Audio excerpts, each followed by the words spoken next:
যাবে যারা এই ইতিহাসগুলোকে খুলে দেখবে যে কোরআনটা কিসের বিনিময়ে এসেছে, শহীদের বিনিময়ে এসেছে, ওদের ঈমান কেমন ছিল, আজকে আমাদের ঈমান কেমন আছে। আর আমার বক্তব্য হচ্ছে ঈমান সম্পর্কে। মুসলিম সমাজ, আল্লাহ আমাকে আপনাকে প্রশ্ন করছেন, পৃথিবীর মানুষরে তোমরা সচেতন হয়ে যাও, সাবধান হয়ে যাও। তোমরা যদি এই কথাটা বলো যে আমি আমার আত্মাকে, আমি আমার বডিকে নিজে বানিয়েছি, কেউ বলতে পারবেন? কথা বলতে পারবেন? কেউ নিজে বানায় না। বানানোওয়ালা কে বলেন? বানানোওয়ালা কে? আল্লাহ। দেখেন আল্লাহ কোরআনে বলছেন, বিসমিল্লাহির রহমানির রহিম, আম খুলিকু মিন গায়রি শাইইন আম হুমুল খালিকুন। আল্লাহ তাবারাকা ওয়া তাআলা বলছেন, ও কাঠিয়ার জেলার লোকেরা, তোমরা কে শুধু তাই নয়, পৃথিবীর সমস্ত মানুষকে আল্লাহ তাবারাকা ওয়া তাআলা বলছেন, বান্দারে তোরা যদি তোমাদের যদি বডিকে তোমরা নিজে বানিয়ে থাকো, তবে শুনে নাও, তোমার জন্য নামাজ নাই, তোমার জন্য রোজা নাই, তোমার জন্য হজ নাই, তোমার জন্য যাকাত না দান খায়রাত করতে হবে না, তোমাকে কিছু করতে হবে না রে বান্দা। আর তোমরা যদি জেনে নাও আমার পিছে বানানেওয়ালা কেউ রয়েছে, তিনি হলেন আল্লাহ। পৃথিবীর মানুষ তাহলে জেনে নাও, আল্লাহর উপর ঈমান রাখতে হবে, রাসূলের উপরে ঈমান রাখতে হবে, আল্লাহর কিতাবের উপর ঈমান রাখতে হবে, আখিরাতের প্রতি ঈমান রাখতে হবে, তোমাদের নিজের তাকদীরের উপরে ঈমান রাখতে হবে। শুধু তাই নয়, আল্লাহ বলছেন, বান্দা হে তোমরা শুনে না, এটা কোন হাদিস নয়, স্বয়ং আল্লাহ বলছে, যদি জেনে নাও তোমার পিছে বানানেওয়ালা কেউ রয়েছে, তিনি হলেন আল্লাহ, তাহলে জেনে নাও তোমার জন্য নামাজ আছে, তোমার জন্য রোজা আছে, তোমাকে দান খায়রাত সাদকা করতে হবে রে বান্দা। তোমাকে যদি তোমার টাকা পয়সা হয়ে যায়, তোমাকে হজ করতে হবে, তোমার চারা নাই রে বান্দা। তাহলে বলেন তো, আমরা এগুলো সবকে ছেড়ে দিয়েছি, আমরা দুনিয়াকে ভালোবেসে নিয়েছি। আল্লাহর নবী বলছেন, হে উম্মতের দলেরা, তোমরা শুনে নাও, পৃথিবীকে 3 তালাক দিয়ে দাও, আখিরাতকে ভালোবেসে নাও। কেন? পৃথিবী কয়েকদিনের জায়গা, তারপরে আমাদেরকে আখিরাতে যেতে হবে। কিন্তু বন্ধুরে, আজকে আমরা পৃথিবীকে ভালোবেসে নিয়েছি। এ আদম সন্তান, আল্লাহর বান্দারা, শুধু বলবে রে কোথায় আমার মাল, কোথায় আমার ধন, কোথায় আমার সম্পদ, আর কখন আমার 4 তলা বিল্ডিং হবে, কখন আমার 6 তলা হবে রে। কিন্তু তারা মসজিদ মাদ্রাসাকে বলে খেয়াল রাখবে না, নিজে নামাজ পড়বে না, এরা কোনদিন কামিয়াব হতে পারে না, পারে না, পারে না। একবার পড়েন সুবহানাল্লাহ। বাবারে আমার, শুনে নেন, মুসলমানের অবস্থা খুব খারাপ হয়ে গেছে। এখন আল্লাহকে মেনে নেন, আল্লাহর প্রতি ঈমান নিয়ে আসেন, নামাজ পড়েন, রোজা রাখেন, তবে আপনি কামিয়াব হয়ে যাবেন, নচিত হতে পারবেন না।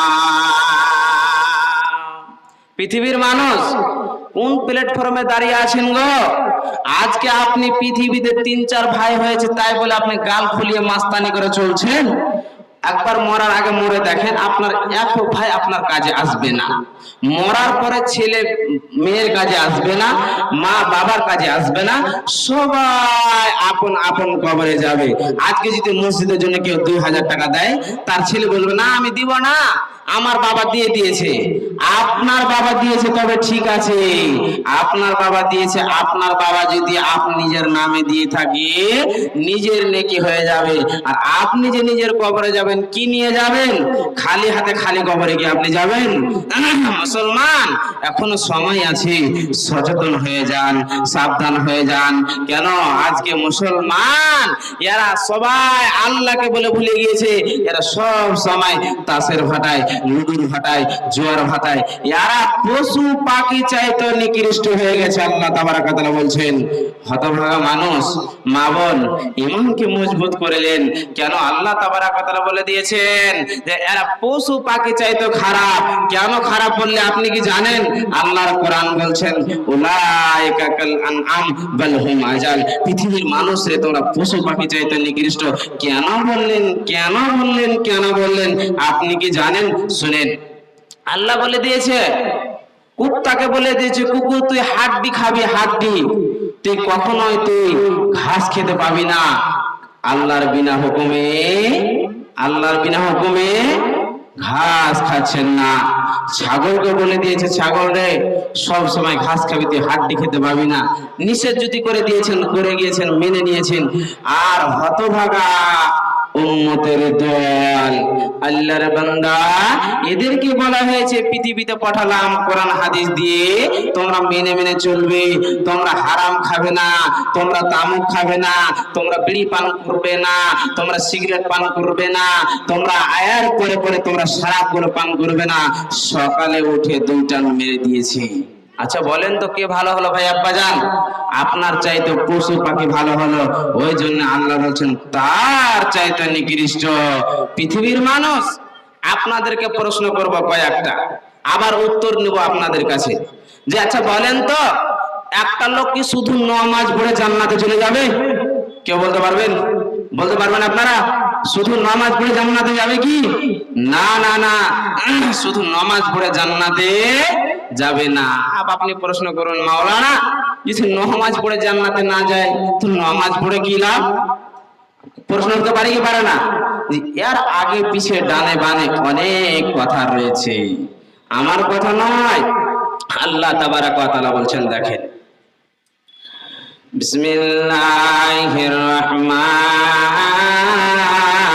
রহিম, লাইসাল বিররা আন তুআল্লু উজুহাকুম কিবালাল মাশরিকি ওয়াল মাগরিব ওয়ালাকিন্নাল বিররা মান আমানা বিল্লাহি ওয়াল ইয়াউমিল আখিরি ওয়াল মালাইকাতি ওয়াল কিতাবি ওয়ান নাবিয়্যিন।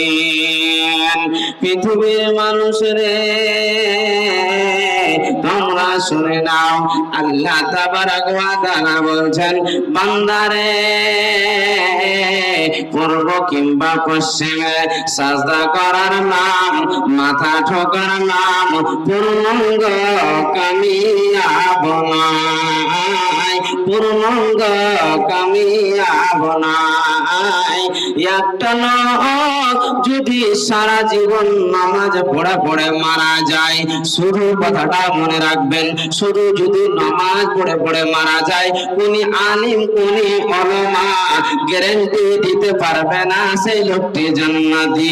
কেন বন্ধুরে আমার, আল্লাহ তাবারাক ওয়া তাআলা বলছেন, নিজেই নামাজ পড়বে আর নামাজ পড়ার পরে বের হয়ে গেল, তার মিথ্যা কথা বলতে শুরু করলো, আমানতের খিয়ানত করলো, ছেলে মেয়েকে নামাজের কথা বলবে না, শুধু নামাজ পড়বে আর ভালোভাবে আল্লাহর উপরে ঈমান রাখবে না, আল্লাহর কিতাবের উপরে ঈমান রাখবে না, নবীদের উপরে ঈমান রাখবে না, ইয়াউমে আখিরাত পথে ঈমান রাখবে না, এই লোকটি কোনদিন জান্নাতে যেতে পারে না। আর চলেন বন্ধুরে, আল্লাহ পূর্ব পশ্চিমে কেন বললেন একটুখানি বুঝিয়ে দিই। আমরা কাঠিয়ার জেলার লোক, এখন আমরা পশ্চিম দিকে মুখ করে নামাজ পড়ি, আল্লাহ পূর্ব দিক কেন বললেন মহারানা একটুখানি বুঝিয়ে দেন। বন্ধুরে আমার একটুখানি শুনে নিন, আল্লাহ তাবারাক ওয়া তাআলা কেন পূর্ব দিকে বললেন? আমরা কাঠিয়া ডিস্ট্রিক্টের লোক, আমরা কাবার আমরা যেন পূর্ব দিকে রয়েছে, ওই জন্য বন্ধুরে আমরা পশ্চিম দিকে মুখ করে নামাজ পড়ি। আর যারা কাবার পশ্চিম দিকে রয়েছে বন্ধুরে, তারা পূর্ব দিকে মুখ করে নামাজ পড়ে। ওই জন্যে আমার আল্লাহ পূর্ব কিংবা পশ্চিম বললেন।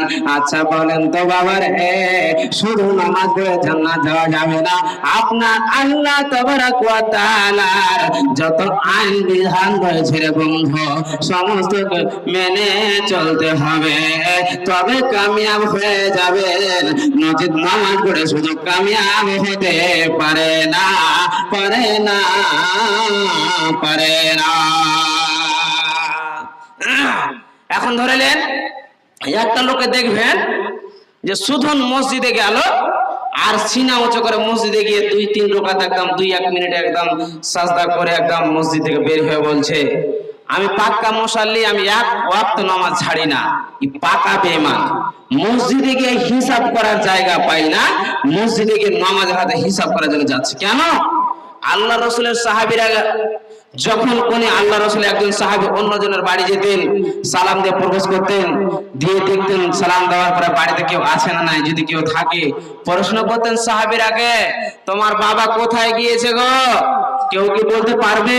যদি তার মেয়ে ছেলে থাকে তারা ঘর থেকে বের হয়ে বলবে আমার বাবা বাজার গিয়েছে। কোথায় গিয়েছে বলেন? বাজার গিয়েছে। কখন আসবে বলতে পারবে? এই 2 মিনিটে 2 সেকেন্ডে চলে আসবে, দেরি হবে না, লেট করবে না। আর যদি বলে তোমার বাবা কোথায় গিয়েছে গো, বলবে আমার বাবা মসজিদে গিয়েছে। কখন আসবে বলতে পারবো না।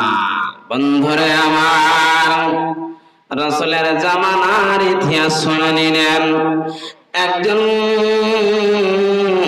সাহাবী যখন বাজার দিতেন, অন্যজন সাহাবী তার বাড়িতে গিয়ে প্রবেশ করতেন।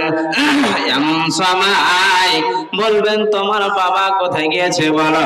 না তো বাজার গেছে, 2 মিনিটে চলে আসবে। কোথায় তোমার বাবা গেছে? দ্বিতীয় প্রশ্ন, মসজিদে গিয়েছে। কখন আসবে বলতে পারবো না। হায় রে বন্ধুরে, আমার পরদানা সিনেমায়েরা অন্তত শুনলেন সাহাবীদের ঘটনা। তারা আল্লাহর ইবাদতে মগ্ন হয়ে গেছে, আল্লাহকে রাজি করার জন্য তারা ডুকরে ডুকরে কান্না করেছে। আর আজকে যদি আমাদের কাঠিয়ার ঝিলার লোককে যদি বলা যায় তার বাড়িতে গিয়ে যদি হাজির হয়ে যায়, আর ওই লোকটি যদি বাড়িতে না থাকে রে বন্ধু, তার বাড়িতে গিয়ে যদি প্রশ্ন করা যায়, জিজ্ঞাসা করা যায় তোমার বাবা কোথায় গিয়েছে বলো, বলবে আমার বাবা বাজার গিয়েছে। কখন আসবে বলতে পারবো না।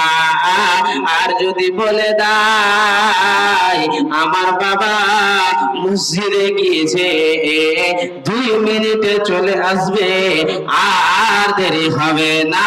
এই তো আজকে আমাদের মুসলমানের অবস্থা। বাবারে আমার হাতে পায়ে ধরে বলছি রে বাবা, খবরদার দুনিয়াকে ভালোবাসেন না, আখিরাতকে যদি ভালোবাসতে চান দ্বীনের কাজ করেন, মসজিদকে ভালোবাসেন, মাদ্রাসাকে ভালোবাসেন। আল্লাহর নবী বলেছেন মসজিদ হচ্ছে আল্লাহর ঘর আর মাদ্রাসা হচ্ছে আমার ঘর।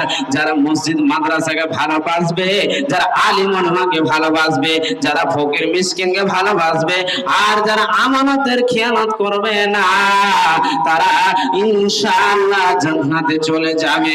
পৃথিবীর মানুষ রে, এখনো সময় রয়েছে, টাইম রয়েছে, সচেতন হয়ে যান, সাবধান হয়ে যান, কামিয়াব হয়ে যাবে।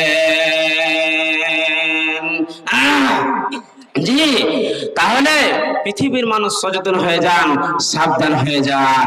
আপনাদেরকে কয়েকটা কথা বলে এখন মসজিদের কালেকশন প্রয়োজন আমাকে করতে হবে, হুকুম হয়ে গেছে।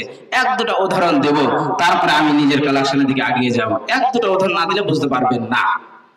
ধরেলেন এখন যদি আপনারা এখানে বসে আছেন, তো এখন চাইছি না, খালি উদাহরণটা দিছি বুঝেন। কোন আল্লাহওয়ালা খালু আছে, কোন আল্লাহওয়ালা বাবা আছে, আপনাকে 10,000 টাকা মসজিদের জন্য লাগবে, কিংবা 50 বড়া সিমেন্ট লাগবে, কিংবা 10 বড়া সিমেন্ট লাগবে, মন ভারী হয়ে যাবে। আহা, আমি যদি এখন মা বোনকে বলি আপনার স্বামীকে দান করতে হবে বিক্রি করে মসজিদ বানাবো। রাসূলের জামানায় কত কত সাহাবীরা তার আল্লাহর রাস্তায় জান দিয়ে দিয়েছেন, তারা দিতে পারবে না। পারবে কি বলেন? তো মা বোন, আপনাদের কাছে স্বামী নিব না, আপনাদের কাছে টাকা পয়সা নিব, আর আপনাদের গলার হার, সোনা চাঁদি আর আংটি খুলে আজকে মসজিদের জন্য নিব। দেখি কোন আল্লাহওয়ালা খালা আছে, মা আছে, বোন আমার, যে আজকে মসজিদকে নির্মাণ করার জন্য একটা হাতের আংটি, একটা হার খুলে দিয়ে পাঠাবে। এখন চাইছি না। আর যারা এদিক থেকে আপনারা কাপড় চান্দা করার জন্য সবাই চলে যান মহিলার প্যান্ডেলে, আর এখন পুরুষ থাকুক।